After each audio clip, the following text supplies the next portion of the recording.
സാധാരണഗതിയിൽ നമ്മളെല്ലാവരും പറയാറുള്ളത് പ്രവാസിമാരെ കുറിച്ചും അവരുടെ ഭാര്യമാരെ കുറിച്ചിട്ടും അവരുടെ ജീവിതത്തിനെ കുറിച്ചിട്ടൊക്കെയാണ്. എന്നാലും നമ്മൾ മക്കളെ കുറിച്ച് പറയുന്നത് വളരെ കുറവായിരിക്കും കേട്ടോ. അങ്ങനെ ഒരു വീഡിയോ ആണ് ഇപ്പം ഇന്ന് നിങ്ങൾ കാണാൻ പോണത്. ഞാനിതൊന്നും പ്രതീക്ഷിച്ചെടുത്തല്ല. ഒരു ഏട്ടൻ പോയ ആ ഒരു ദിവസത്തെ ഞങ്ങളൊരു കുറച്ച് സമയം ഇങ്ങനെ എടുക്കാമെന്ന് വിചാരിച്ചു. വ്ളോഗ്സൊക്കെ ചെയ്യുന്നതല്ലേ, അപ്പോൾ അതിന് അങ്ങനെ എടുത്തതെന്ന് മാത്രം.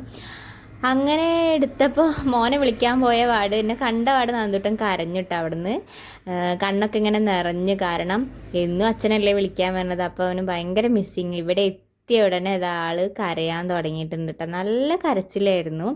ഏട്ടന് ഫ്ലൈറ്റ് രാവിലെ പുലർച്ചെ 1:30-ക്കായിരുന്നു കേട്ടോ. അതുകൊണ്ട് തന്നെ തലേ ദിവസം തന്നെ പോയിട്ടുണ്ടായിരുന്നു കേട്ടോ.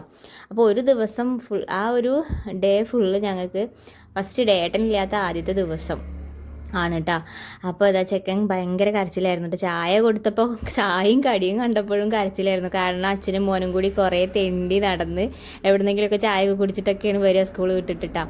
അപ്പം ഞാൻ ഇങ്ങനെ ഒന്ന് രണ്ടൊക്കെ പറഞ്ഞ് ഇങ്ങനെ സമാധാനിപ്പിക്കും, എന്തെങ്കിലുമൊക്കെ കോമഡിയൊക്കെ പറഞ്ഞപ്പോൾ ചിരിച്ചാണ് നിങ്ങൾ നേരത്തെ കണ്ടത്. പിന്നെ ഞങ്ങളൊരു 6:30 ആയപ്പോഴത്തേക്ക് വീട്ടിലേക്ക് വന്നിട്ട്. അപ്പോൾ എന്നും എനിക്ക് ഏട്ടനാണ് ഇതൊക്കെ മടക്കി തരാറ്. അധികം എനിക്ക് ഏട്ടൻ തന്നെ മടക്കി തരാറ് കേട്ടോ. അപ്പം നന്ദുട്ടനോട് പറഞ്ഞാൽ അമ്മയ്ക്ക് അച്ഛനുള്ളപ്പോൾ മടക്കി തരണമല്ലോ, ഞാൻ ചെയ്തു തരാനായിട്ട് ചെയ്തു തരികയാണ് കേട്ടോ. അപ്പം ഞങ്ങൾ വരുന്ന വഴിക്ക് മീനൊക്കെ വാങ്ങിയിട്ടുണ്ടായിരുന്നു കേട്ടോ. എന്തിനാ വെച്ചുണ്ടാക്കുന്നത് പോലും അറിയാത്തൊരു ദിവസമായിരുന്നു. കാരണം എനിക്കും വിശപ്പില്ലായിരുന്നു, നന്ദുട്ടനും വിശപ്പില്ലായിരുന്നു. നന്ദുട്ടൻ പറഞ്ഞു അച്ഛനില്ലാത്തതുകൊണ്ട് ഒന്നും തിന്നാൻ തോന്നുന്നില്ലേ അമ്മേന്ന്.